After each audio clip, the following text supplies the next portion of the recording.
안녕하세요. 저는 올해 60대 초반의 여자입니다. 이곳에서 제가 겪었던 일들을 이야기하려고 하니 조금 떨리네요. 어느 곳에서도 말하지 않았던 내용인데 여기에서 올라오는 사연들을 들어보니 제 이야기도 여러분들 못지않게 놀라워서 한번 써내려가 봅니다. 최근에 저는 정말 힘든 일을 겪었어요. 살면서 어떻게 이런 나쁜 인간을 만날 수 있을까라는 생각도 많이 했고요. 그렇지만 지금은 그 일들이 모두 정리되었고 아들과 함께 행복하게 살고 있습니다.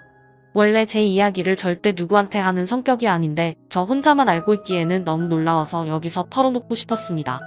다들 저의 이야기를 듣고 많은 조언과 충고 부탁드릴게요. 그럼 저의 사연 시작하겠습니다. 저는 평범하게 남편과 결혼을 했고 슬아의 아들 한 명이 있어요.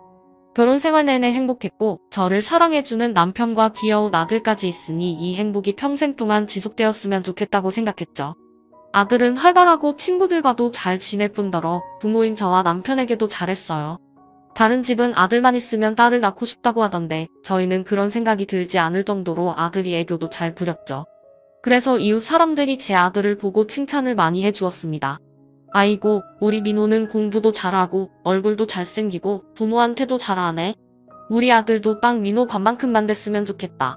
제 아들인 민호에게 늘 칭찬을 해주셔서 제가 어깨가 한껏 솟아올랐었죠. 민호는 웃음이 많은 아이였고 민호를 보면서 어른인 제가 더 많이 배웠던 것 같아요. 그렇게 저는 평생 저희 가족이 행복할 줄 알았습니다. 하지만 이 행복은 오래가지 못했어요. 사실 저는 민호의 친엄마가 아닙니다. 제가 결혼할 당시 남편은 전처와 이혼을 하고 전처와 남편 사이에서 낳은 민호까지 데리고 있었어요. 그래서 저는 아이를 가진 남자와 결혼을 한 겁니다. 물론 저는 지금의 남편이 제 첫 남편이고요. 당연히 주위에서 극구 반대를 했습니다. 저는 초혼이지만 남편은 재혼에다가 아이까지 있으니 분명 제가 힘들 거라고 했죠. 내 아이가 아니라서 모성애도 생기지 않을 거고 전처와 제 남편이 아이 때문에 만날 때마다 제가 마음고생을 많이 할 거라고 걱정해 주더라고요. 하지만 저는 개의치 않았습니다. 사실 민호의 친엄마는 한 번도 본 적이 없지만 남편이 하는 말에 의하면 정말 나쁘고 개념 없는 여자였거든요. 민호를 낳고 한 번도 아이를 돌본 적이 없다고 합니다. 매일 유흥을 즐기고 가족들과 소통도 하지 않았다고 해요. 민호는 그저 그 여자한테 짐작이 불과했고 밖에서는 미혼 여인 척을 하며 젊은 남자들을 만나고 다녔다고 합니다. 결국 참다 못해 이혼을 했고 그 여자는 해외로 떠났다고 해요. 남편은 전처와 이혼한 뒤 한 번도 연락을 한 적이 없다고 합니다. 전처가 민호를 만나고 싶다고 말하지도 않는다고 하더라고요. 남편은 전처 이야기만 하면 그때 생각이 나서 화가 난다면서 자신의 운명의 상대는 저라고 해주었어요.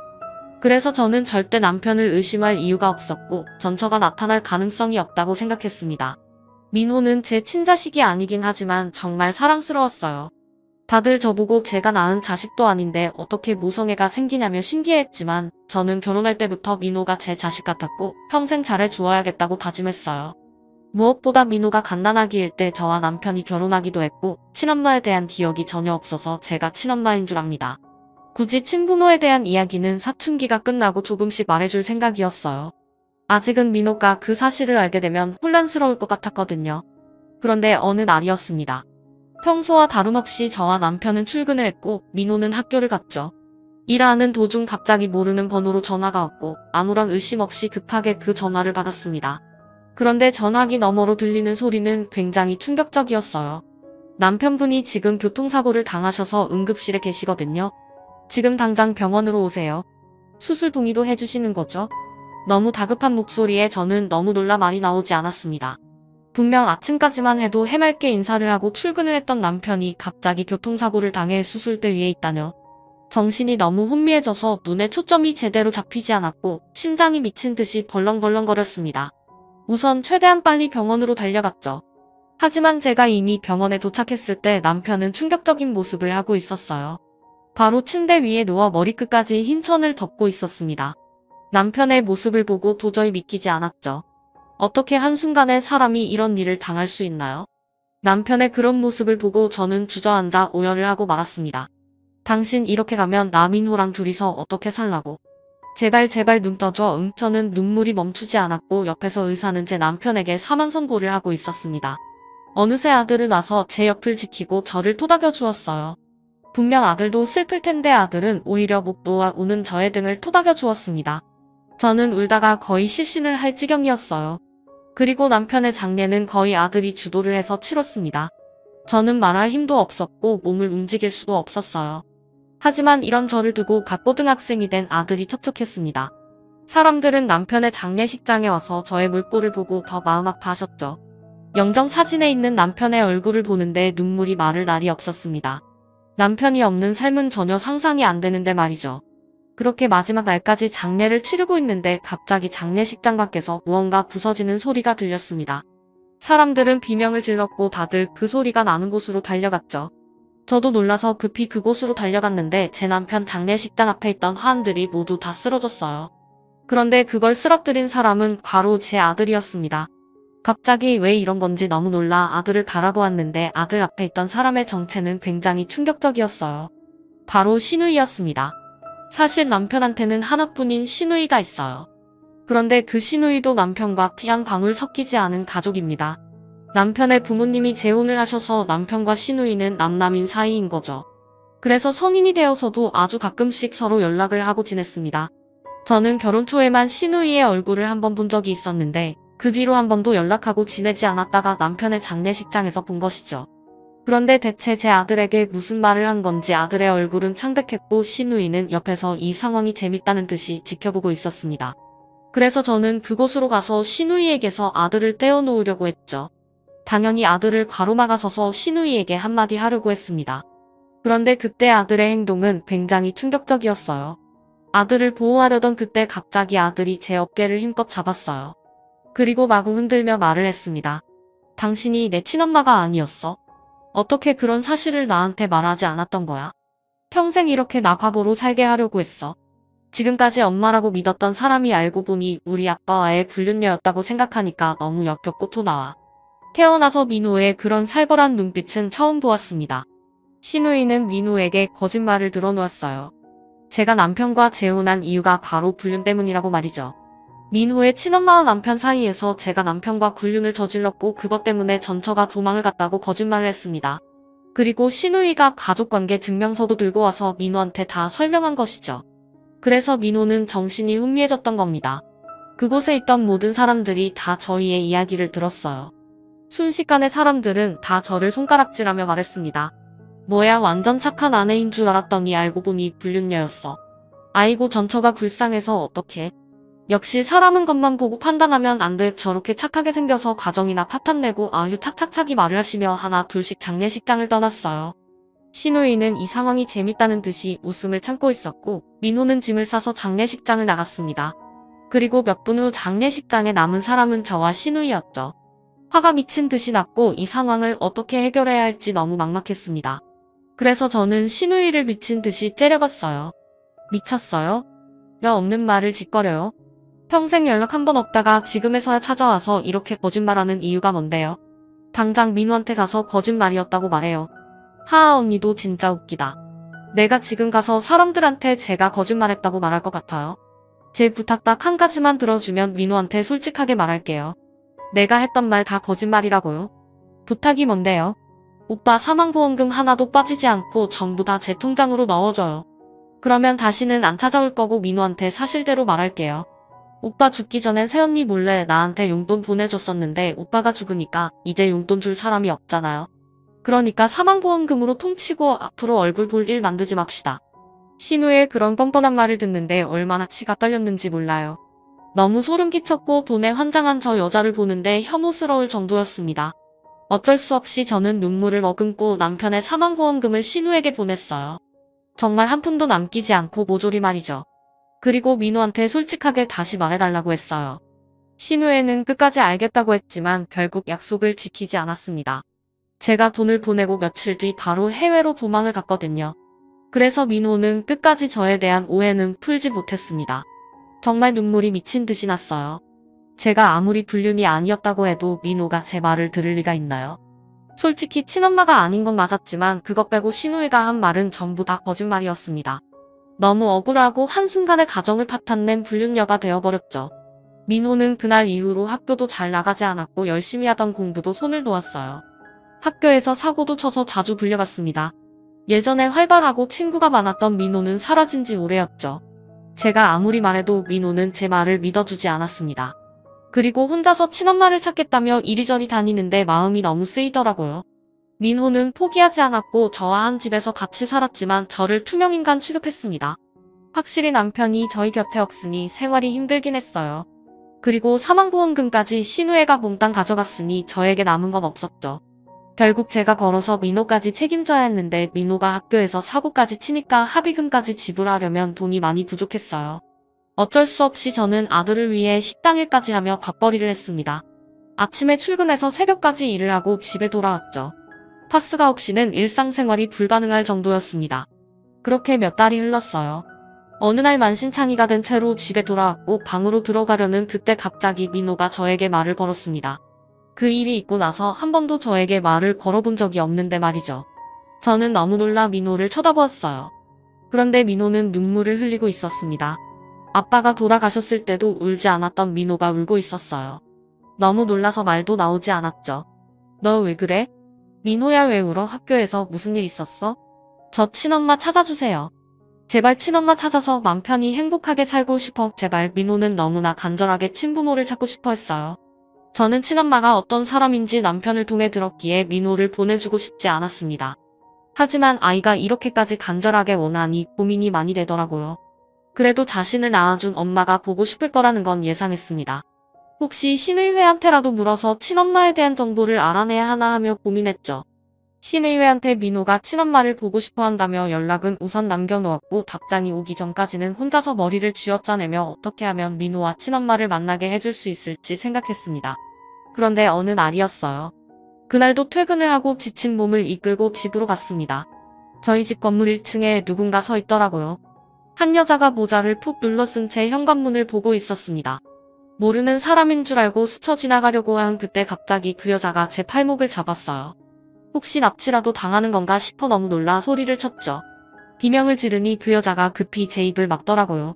그 여자와 눈이 마주쳤고 저는 한순간에 바로 알아볼 수 있었습니다. 그 여자는 바로 민호의 친엄마였어요. 제 남편의 전처맘입니다. 대체 여긴 어떻게 알고 온 건지 모르겠지만 정말 놀랐어요. 그리고 그 여자는 저에게 말했습니다. 민호 데리러 왔어. 당장 민호 불러. 그런데 그 순간 집에서 갑자기 민호가 나왔어요. 몽둥이 같은 걸 들고 나왔죠. 아마 제 비명 소리를 듣고 나온 것 같았습니다.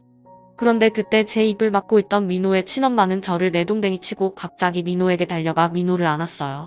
그리고 펑펑 울기 시작했습니다. 그 순간 민호는 자신의 친엄마라는 직감이 왔는지 자신의 친엄마를 안고 같이 울었죠. 엄마 왜 이제 왔어? 내가 엄마 얼마나 보고 싶었는지 알아?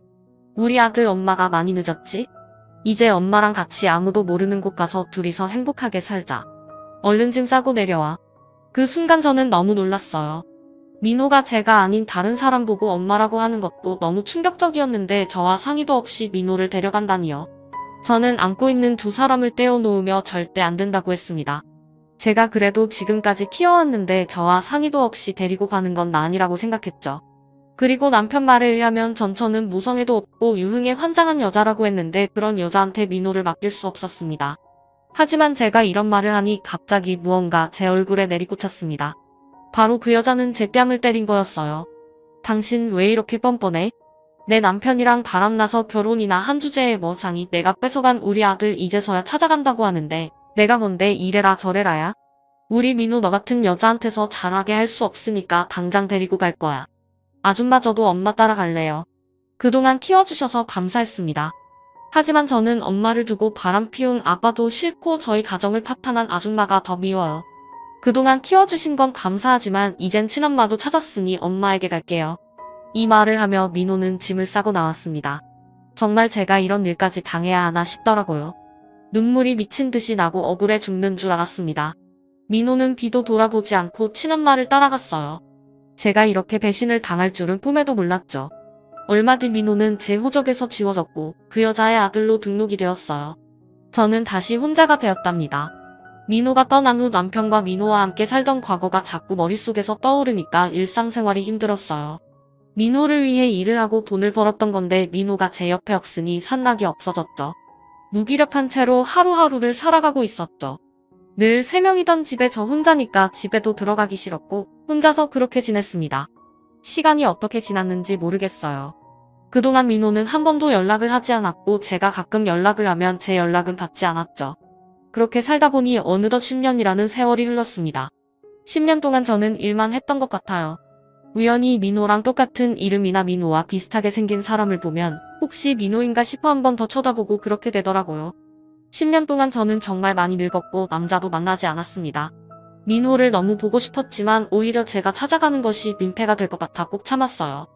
그런데 어느 날이었습니다. 여느 때와 다름없이 출근을 했어요. 그런데 회사분들이 생일 축하한다며 케이크도 주고 선물도 주더라고요. 제가 10년 동안 늘 혼자 생일을 보내다 보니 생일이었는지 기억도 나지 않았습니다. 미역국을 안 먹은 지도 꽤 오래되었고요. 그날 회사분들이 생일이니 일찍 퇴근을 하라길래 정말 오랜만에 퇴근 시간에 맞춰 퇴근을 하고 집으로 갔죠. 아무런 생각 없이 현관문 앞으로 갔습니다. 그런데 저희 집 현관문 앞에 누군가 서 있었어요. 덩치 큰 남자 한 명이 서 있길래 도둑인가 싶어 너무 놀랐습니다.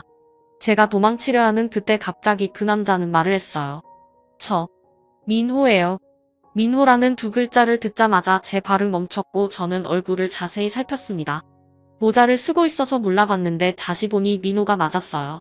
10년이라는 세월이 흘렀지만 옛날 얼굴 그대로 있더라고요.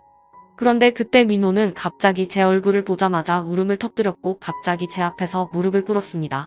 두 다리를 꿇은 채 저에게 말을 했죠. 제가 정말 잘못했습니다.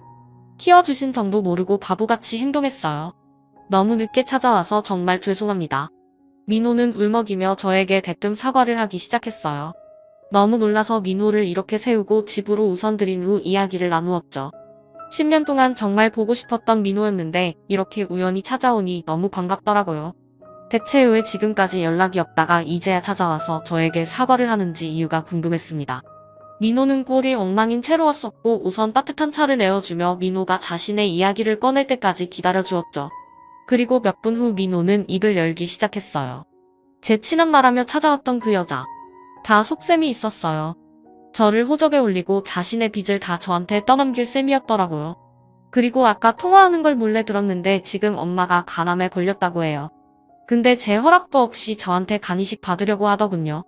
그냥 건강검진하러 병원 가자고 했던 건데. 그리고 더 놀라운 사실은 따로 있었어요.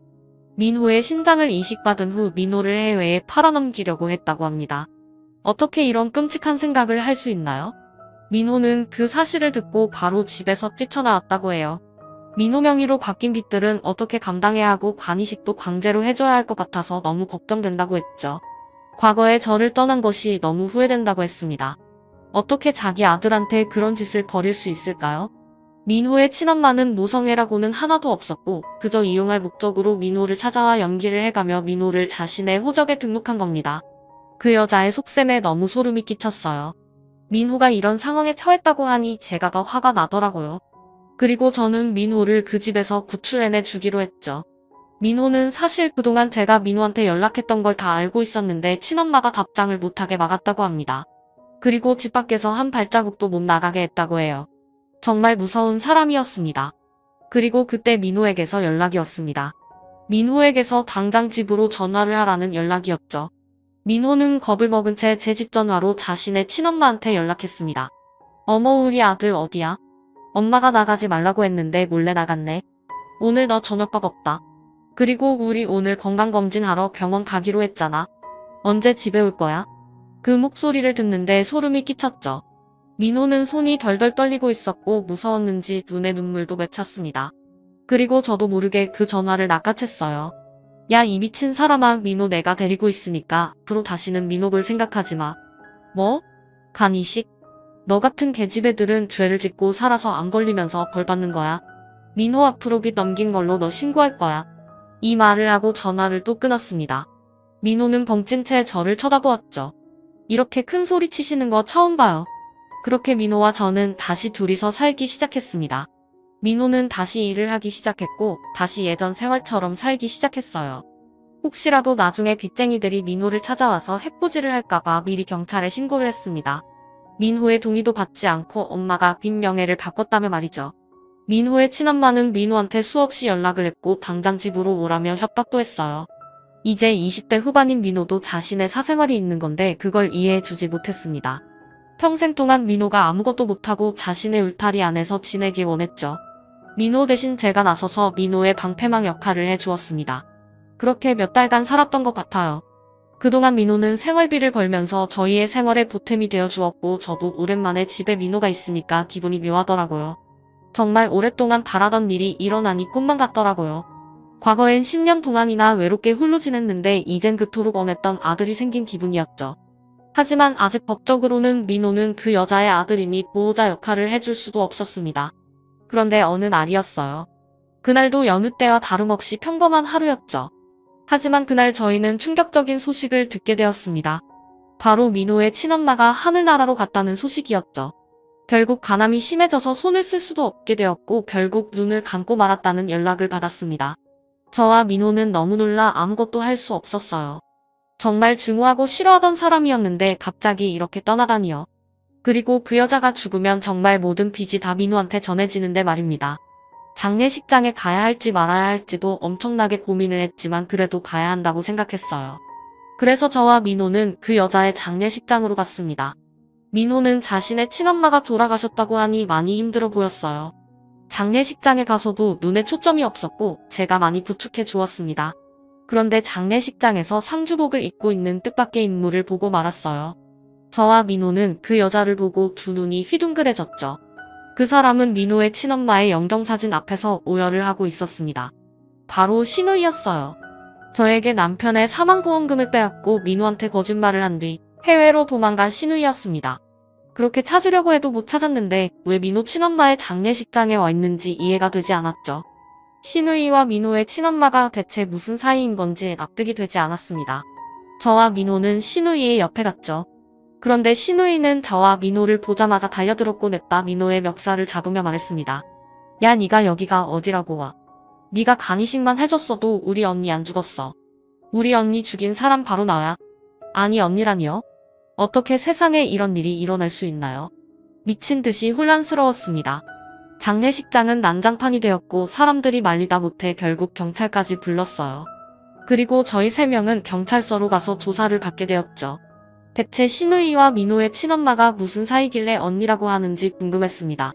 그래도 경찰서 가기 전까지는 저와 재혼하기 전까지는 자신의 새언니였으니까 둘 사이가 돈독해서 그런 줄 알았어요. 그런데 경찰서 가서 신우이의 가족관계 증명서를 보는데 기겁을 하고 말았습니다. 바로 신우이와 민호의 친엄마는 자매 사이였거든요. 남편과 신우이가 전혀 남남 사이인 건 알았지만 이렇게까지 꼬였을 줄은 꿈에도 몰랐습니다. 그리고 두 사람은 계획적으로 사기를 치고 다니고 둘이서 번갈아가며 해외로 도망을 다녔던 거죠. 신우이가 저한테 빼앗아간 남편의 사망보험금도 전부 둘이서 계획한 일이었다고 합니다. 정말 말도 안 되는 소리였죠. 두 사람이 단순히 친한 사이도 아니고 자매 사이라니요. 경찰들도 이렇게 가족 단위로 사기를 치고 다니는 사람은 처음이라고 합니다. 그런데 신우이는 경찰서에 와서도 정신을 차리지 못했고 자기 언니 살려내라며 펑펑 울었죠. 저와 민호가 그 두 사람에게 당했던 모든 일들이 다 계획적이었다고 생각하니까 화가 미친 듯이 나더라고요. 그래서 저희는 신우이를 고소했고 법대로 하기로 했습니다. 뿐만 아니라 민호를 저의 아들로 다시 입양을 하기로 했죠. 그리고 죽기 전 민호 앞으로 빈명예를 바꾸어 놓은 것도 다 신우이 명의로 바꾸었습니다. 친엄마가 자신의 자식한테 이럴 순 없잖아요. 엄마 같지도 않은 사람이었습니다. 그리고 모든 상황이 다 종료된 후 저희는 앞으로 새 출발을 하기로 했어요. 과거에 있었던 일들은 다 잊고 다시 둘이서 행복하게 살기로 했습니다. 이 상황에 남편이 있었다면 얼마나 좋을까요? 저와 민호를 괴롭히고 못살게 굴었던 사람들이 알고 보니 자매라고 하시면 믿어지시나요? 저는 아직도 저와 민호가 겪었던 일들만 생각하면 소름이 끼칩니다. 둘은 절대 자매가 아닌 척 연기를 해왔던 거니 말이죠. 아무튼 민호와 저는 요즘 행복하게 살고 있어요. 민호는 다시 성격도 예전처럼 활발해졌고 저보고 다시 엄마라고 불러줍니다. 무엇보다 일자리도 구했고 정말 성실하고 싹싹한 아들이에요. 민호와 남편 없이 10년을 살았는데 절대 다시는 그때로 돌아가고 싶지 않아요. 지금 민호와 같이 행복하게 사는 이 순간이 너무 좋습니다. 다들 저의 이야기를 들으시고 많은 조언과 충고 부탁드려요. 저처럼 가족들한테 뒤통수 당하는 일 없었으면 좋겠습니다. 저의 이야기는 여기까지예요. 들어주셔서 감사합니다.